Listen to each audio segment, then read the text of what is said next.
asalaamaaleykum ñu ngi leen di nuyu l'invité de 7TV Soir waxtu bi jot na te nañu dalal ci plateau bi Banda Diop. Banda Diop il est le maire de la commune de Patte d'Oie. Banda Diop ñu ngi lay nuyu. maa ngi lay fay Mamadou Awa Ndiaye di nuyu bu baax a baax toute la direction de 7TV. di nuyu aussi toute la commune de la Patte d'Oie nga may ma def benn digression. jaal suma benn rakk boo xam ne mi ngi tudd Lamine Seck. tey dafa jénn àdduna nekkoon njàmbaar ci liggéey bi nga xam ne doon nañ ko def bokk ci jeunes yi nga xamante ni ñi gënoon a nekk ci sama wet ci wàllu politique yàlla moom na ko tey. may koy ñaanal yàlla xaare ko àjjana moom ak ñëpp ñi nga xam ne njaboot gi nga xam ne yëpp loru nañu. di ñaan aussi yàlla xaare ko àjjana di ko jaal ay waajuram foofu ca Patte d'Oie. jërëjëf di la ko masawu bu baax a baax monsieur le maire dañuy waxtaane jàngoro ji nga xam ne mooy Covid 19 prétexte bi nag mooy dañoo gis que ne dernièrement les collectivités locales à travers ñi nga xam ne ñoo ne ci bopp yi muy les maires dañoo touché bu baax a baax nee nañu sur 552 maires yi nga xam ne Sénégal am na ko pas moins de 15 ont été victimes de cette maladie mu doon lu metti lool dal ci seen kaw ak sénégalais yëpp mais tamit li ñu ci demee ko rek mooy daal comparé aux autres chiffres yéen vous êtes assez atteint pour ne pas dire touché ma bëggoon a xam rek ci sa gis-gis naka nga gisee yëf yooyu. d'abord njàngat boobu tey ci suba rek maa ngi ci toñanteeg suma benn xarit boo xamante ni moom Covid daf ko intéressé trop. muy Cheikh Doudou Mbaye. Cheikh Doudou Mbaye on en a parlé aussi. njàngat bi ma ci njëkk am nag du njàngat bu tëddee noonu man dama ci jàngat ni que dee mooy démocratie. moom seetul maire seetul ministre seetul président seetul député seetul ku am seetul ku amul. c'est la mort elle est réalité la mort c'est vraiment loo xam ne dafa démocratique. mais aussi njàngat bi ñu jàngat am na solo parce que su ñu jëlee 552 maires daal di wax ne 15 ba jëm 20 wàcc nañ ci liggéey. ci Covid bi. dafa fekk ni ñooñu d'abord maa ngi jaal seen i mbokk di jaal président AMS di ñaan yàlla oyofal suuf ci seen kaw. effectivement si c'est avéré que Covid bi moo leen rey jàpp naa ni taux de létalité bu am solo la mais dafa wane rek ni maire yi dañoo am benn posture boo xam ne c'est une posture avant-gardiste ci wàllu feebar bi nga xam ne moom moo song àdduna muy Covid. parce que ñëpp xam nañu ne maire gestion de proximité la maire. su loru amee moo xam dëj la moo xam dara xew ci koñ bi moo xam dara am même mbégte lépp lu mënti am maire dafa war a nekk au front. ñaareel ba aussi mooy ci fi ngay circonscription bi nga xam ne ci ngay évoluer ñëpp ngay gisanteel da ngay xala di nekk ak nit ñi di commercer ak ñoom bu ko defee aussi bu lor amee bu fekkee effectivement fekk na geste barrière yi xaw a taggatémbe wala sax mu war la dal rek dafay ñëw yegsi ci yow. donc loolu moo tax ñu jàpp ne xëy na maire yi dañoo gën a exposé wu mais dama jàpp ne rek ku jeexal li ñu fi bàyyi ñun mooy jeexalaguñu ku jeexal rek dafay dem. ni nga ko waxee moo xam maire la moo xam ministre la moo xam député la moo xam président la moo xam ku am moo xam ku am. ni nga ko waxee noonu la jàngoro ji moom dafa démocratique comme ni nga ko waxee parce que ñëpp ci loru bi moo ñu duggee Sénégal ak léegi mën na jàpp ne branche bu nekk am na ci ñoo xam ne am na ay victimes. mais vous à votre niveau aussi mën nañ ci jàngatee que ne da ngeen exposé comme ni nga ko waxee du ngeen tan xam lu dara lépp loo xam ne am na maanaam gestion bi protection bi lépp yéen a ngi ci biir mais tey ma bëggoon a xam tamit li xew ni metti na ku jeexal da ngay dem mais tamit est-ce que tam waru leen yee ngeen xool yeneen méthodes yoo xam ne ngeen ko adopté tey jii nii pour mën a protéger seen bopp waaye tam protéger ñi nga xam ne mooy seen famille ak peut-être les populations. tout à fait xam nga déjà feebar boo xam ne dafa gane si amagul benn méthode curative boo xamante ni reconnaître nañu ni méthode bii la ñu war a utiliser. pour daan ko. ñu ngi xaar vaccin boo xamante ni mi ngi ñëw jàpp nañu ne mars avril la vaccin bi di ñëw mais benn solution la ñu am actuellement mooy respecter gestes barrières yi. gestes barrières yi mooy comme bi ma ñëwee toog fii gis nga suma première réaction mooy ndax Mamadou Awa mën naa teggi sama masque. nga ne ma woy distanciation bi permettre na ko parce que ëpp na 1 mètre. ñaareel bi aussi mooy bañ a joxante loxo bi. ñetteel bi mooy fexe ba bu fekkee da nga nekk ci mbedd mi di dox loo xamante ni mënta ñàkk. nga sol sa masque. ensuite fexe ba cérémonie de deuil yi fexe ba cérémonie baptême yi fexe ba lépp loo xam ne rassemblement la nga moytu ko. am na nag ñoo xamante ni xëy na feebar bi dafa gën a yegg ci ñoom ci kaw dañuy am ay pathologies yoo xam ne dañ koy traîner. am na pathologie chronique yoo xam ne boo koy traîner bëgguma lim lu mel ni diabète wala lu mel ni hypertension artérielle wala lu mel ni cholestérol bu wala asthme wala yu mel noonu yow da ngay gën a vulnérable wala aussi bu fekkee da nga nekk à un certain âge avancé xëy na mën nga nekk koo xam ne dafa asymptomatique moom mu wàll la ko. et puis lépp ñëpp jàpp nañu ne aussi salle d'audience yi biir bureau yi. fépp foo xam ne ni dafay nekk surtout mairie bi nga xamante ni mën na xëy suba nga recevoir 200 à 300 personnes. ñëpp ñëw ci état civil bi. ku nekk xëy sa kër ñëw am na ci ñoo xamante ni effectivement respecté nañu geste barrière am na ñoo xam ne respecté wuñu geste barrière mais ñun sax jàpp nañu ni à la padoie tey mairie ba boo fay dugg soo respecté wul geste barrière yi doo fa dugg. parce que à tout moment depuis que pandémie bi commencé. ñu ngi fa toog ak suñu ay bàjjanu gox. ñuy respecter nit ñi nga xam ne dañuy dugg boo duggee dinañ la jëlal sa tension boo ñëwee aussi di nga raxasu te aussi boo amul masque bu fekkee yoruñu masque de disponible danañ la wax nga retourner pour mën a jël sa masque. ci loolu sax boo war interpeller monsieur le maire parce que ñaar ñoo am yenn yi ci wàllum social la maanaam li ngeen di def leen teg nit ñi ku xewle ngeen teew wala ngeen yónnee beneen bi mooy wàllum liggéey soxal maire bi rasil veeg yu ni mel dañuy taxaw ci bu njëkk bi maanaam yaa ngi koy wax léegi am na yoo xam ne mën nañ ko wàññi mën nañ ko éviter maanaam ci xew yeeg yu ni mel tey jii ni Sénégal toll na foo xam ne amaana koo ne du ma ñëw boo xewlee xëy na waru laa mere bu fekkee ne xalaat na tuuti ma bëggoon a xam yéen tamit à votre niveau est-ce que war leen joxe l'exemple maanaam dëgg la ñu leen sollicité mais tamit ngeen barricade wu tëj seen i ay buntu xamal nit ñi carrément que ne kat non seulement on cherche à nous protéger mais tamit yéen tamit dañu leen di protéger par geste bi nga xam ne ñu ngi koy def ak it leneen loo xam ne tamit xew na xew yi am ci koñ yeeg mbedd yi xëy na du seen liggéey mais tamit mu leen ci dimbal autorités yi di nemmeeku fi muy am ak ñi koy def pour ñu mën leen a sanctionner. Bien sûr ñu ngi travailler en parfaite collaboration avec les autorités les forces de défense et de sécurité. De manière très intelligente ñu ngi liggéey ak ñoom ci sensibilisation bi mais aussi pas sur la répression mais surtout par rapport à l'éducation par rapport aux masses. mais li ma bëgg dafa xaw a dëgër bopp nag loolooy problème bi. dafa xaw a dëgër bopp. mais man mii di wax ak yow. depuis le mois de mars 2020. bi nga xamante ni jàngoro bi apparaître na man mën naa jàpp ni li may toog sama bureau en tout cas c'est très rare pour recevoir ay audience parce que je voudrais que je ne peux pas exposer les gens. Je ne peux pas aussi que nit xëy suba am lor gi ñëw indi ko ci mairie bi comme man aussi mënumaa jël lor gi indi ko ci et puis toutes mes activités souvent su ma ko mënul régler par téléphone su ma ko mënul régler par vidéoconférence comme actuellement c'est le cas c'est en webinaire.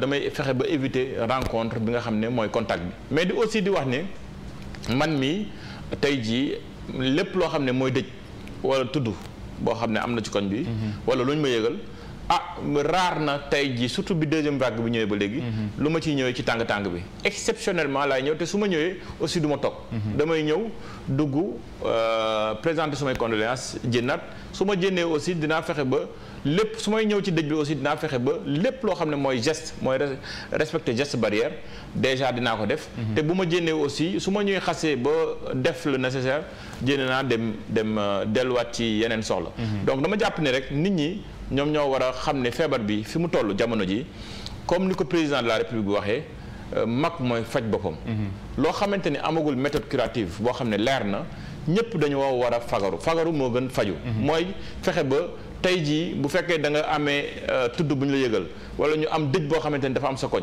mais nga jàpp ne li nga xamante ni tey jii mën nga ko ñëw jël ko foofu mu nekk loraange ëllëg si biir mu jural la ay coono vaut mieux tey jii nga jël sa ay responsabilité wax ne man dakkal naa samay activité Mumbai mën a aussi topp ci respect geste barrières yi exclusivement te aussi di déglu autorité sanitaire yi. monsieur le maire xam nga jàngoro ji jóge gu fi wax nañu léegi ci li nga xam ne mooy seen activité jëm ci wàllum social mais ci wàllum liggéey bi tey jii nii wàllum état civil Sénégal yi koy soxla bëri nañu xëy na service mënuñu ko suspendre waaye tamit est-ce que tamit mënuñu réfléchir ci beneen méthode boo xam ne dina permettre nit ki mu woote wax li mu bëgg a def bu paree am benn service de livraison peut-être boo xam ne dina ko yóbbul pour dakkal li nga xam ne mooy va-et-vient parce que jàngoro ji kenn xamul kañ la fiy jógee te deuxième vague bi dafa sévère trop. loolu yëpp war na mën a nekk.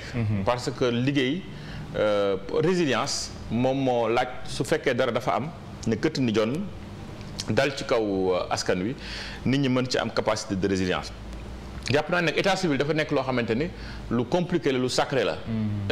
dafa am service boo xam ne mooy service national moo koy gérer ba pare dafa di loo xamante ni dafa am importance ci mairie.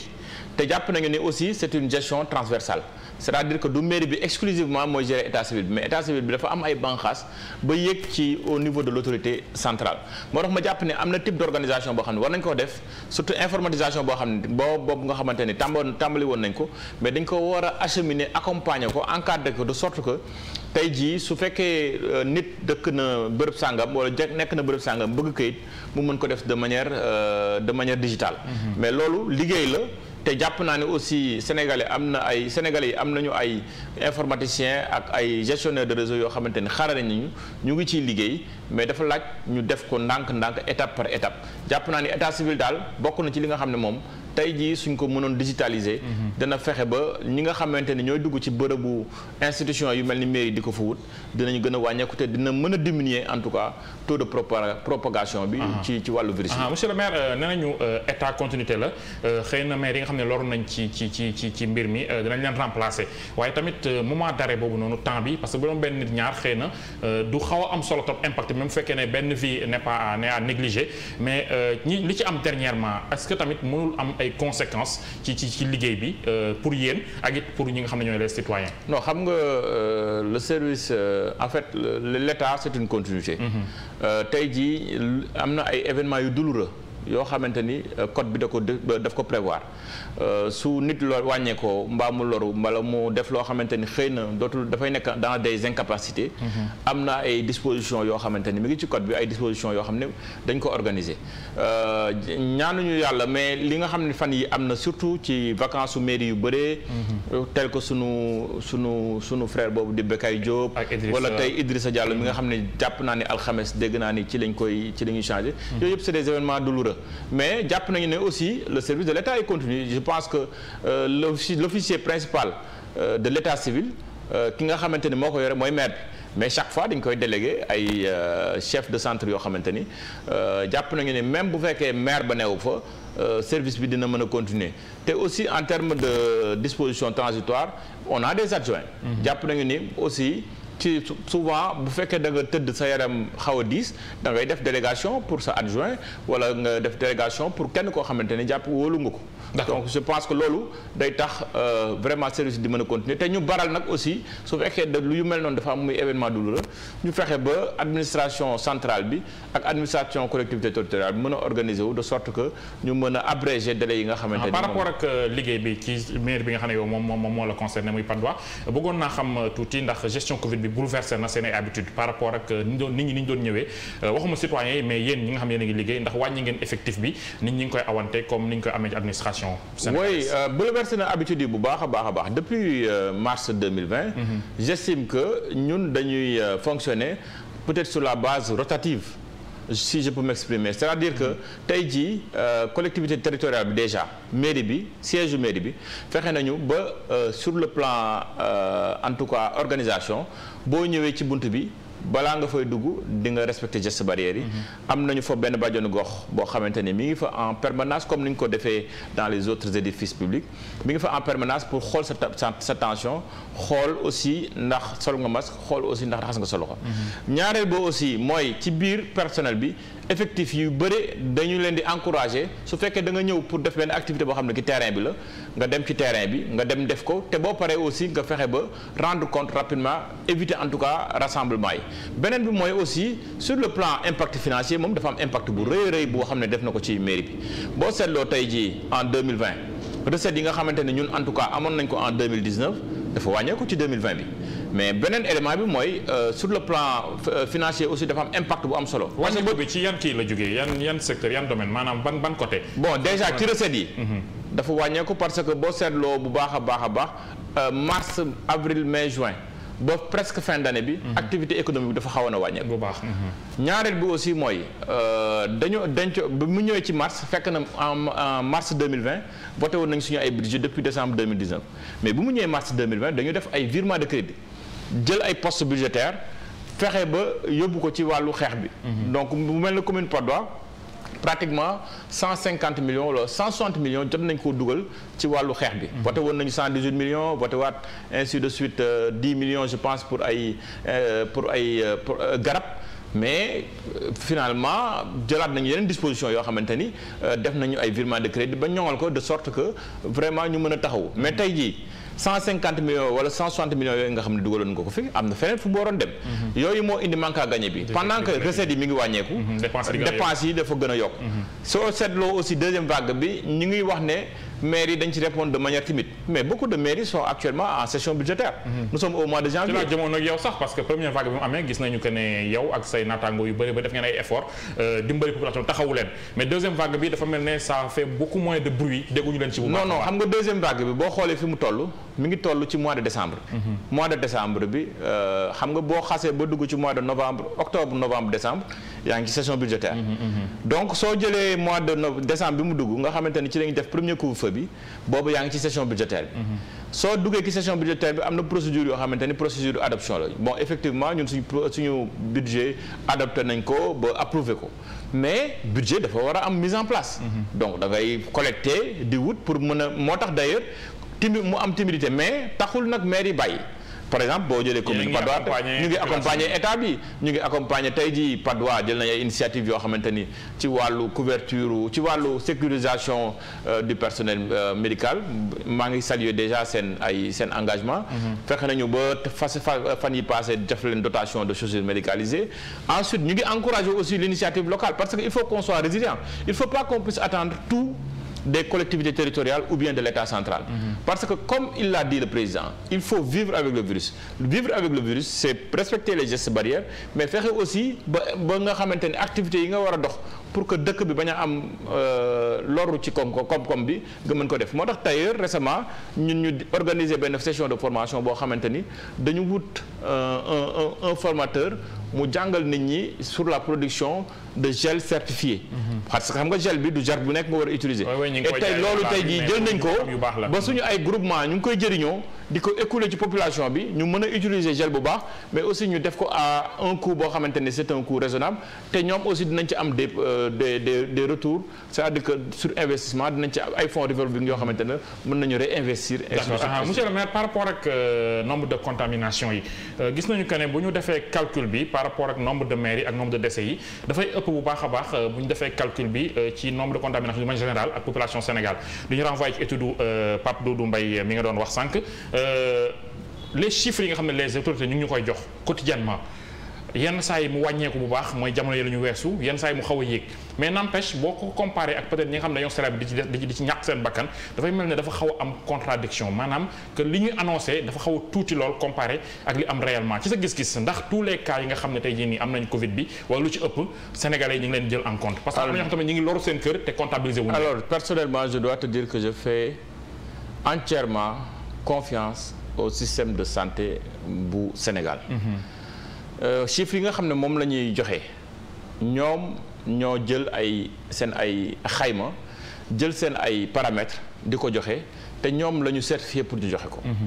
jàpp naa ne nag c'est-à-dire que maires yi boo jëlee échantillon maires yi kese ñoom kese duñu population bi. les maires font partie de la population du Sénégal. donc xawma exactement yan paramètres moo dugg ci analyse u suma xarit boobu di Cheikh Doudou Mbaye mais jàpp naa ne tey jii man en tout cas je donne en tout cas force. et je suis solidaire ci chiffres yi nga xamante ne ministère de la santé mi ngi koy jox. parce que yooyu mooy chiffres yi nga xam ne moom la ñu certifié te dama jàpp ne aussi nag dañ ci gan Sénégal plutôt Sénégal bu jëmee ci kilifa gi ba ci suuf dañ ci def liggéey bu am solo dañ ci def liggéey bu mucc ayib. dañ ko war a gën a renforcer surtout sur sensibilisation bi fexe ba aussi sur le plan social sur le plan communautaire ñu mën a jël ay dispositions éviter surtout les rassemblements fexe ba feebar bi tey jii mën a reculer ci au niveau du Sénégal. gis nañu ko ne feebar bi am na gox yoo xam ne fa la ëppee maanaam fa la gën a bëree doole mu bëggoon a xam ne dañuy sa commune bi ngay dirigé yow situation bi ndax mën nga ñu ci wax dara. en tout cas man jàpp naa ni semaine passée sama commune. bokk na ci arrondissement wu Parcelles Assainies bi statistiques yi ñu jénnee bokk na ci commune yi gën a impacté. li ko indi daal mooy dafa am négligence boo xamante ne am na ci côté population yi. parce que képp koo xam ne nee nga tey jii feebar bi amul da ngay wax lu neex. soit rey na sa mbokk wala rey na sa papa wala rey na sa yaay wala rey na sa maam. wala rey na sa rakk. donc jàpp naa ni wax ne feebar bi amul kooku jàpp naa ne xamadi la. c'est quoi le problème? ñaareel bi mooy nit ñi ñoo dul respecter les gestes barrières c'est-à-dire que li ñuy négliger parce que doomu microbe bi wala doomu bactérie bi dafa tuuti. doo ko gis. fu mu jaar dafa yomb. ñoom nit ñi ñoo war respecter gestes barrières yi déplacement yi nga xam ne mënta ñàkk dem seeti sama tante wala dem seeti suma yaay fexe dem foofu pour waxtaan. loolu mën na ñàkk. sànq yaa ngi ma naan wàññi nga say déplacement yaa ngi def ay gestes barrières mais tamit est-ce que tamit je vous repose la question au vu de tout ce qui se passe est-ce que jaaduwul tamit nga tëj sa bopp autoconfinement ndax risque bi. mais man autoconfiné naa au minimum 2 fois ou 3 fois. fan yële passé amoon na ay députés yu ñëwoon ci suma mairie. di ñu dimbale ci wàllu feebar bi. ba ñu fa jógee ñu jàpp ne assemblée dafa am ba suma benn camarade de parti bu tudd Yaya Diallo amoon ko fi. mais dama confiné sama bopp dem defi test.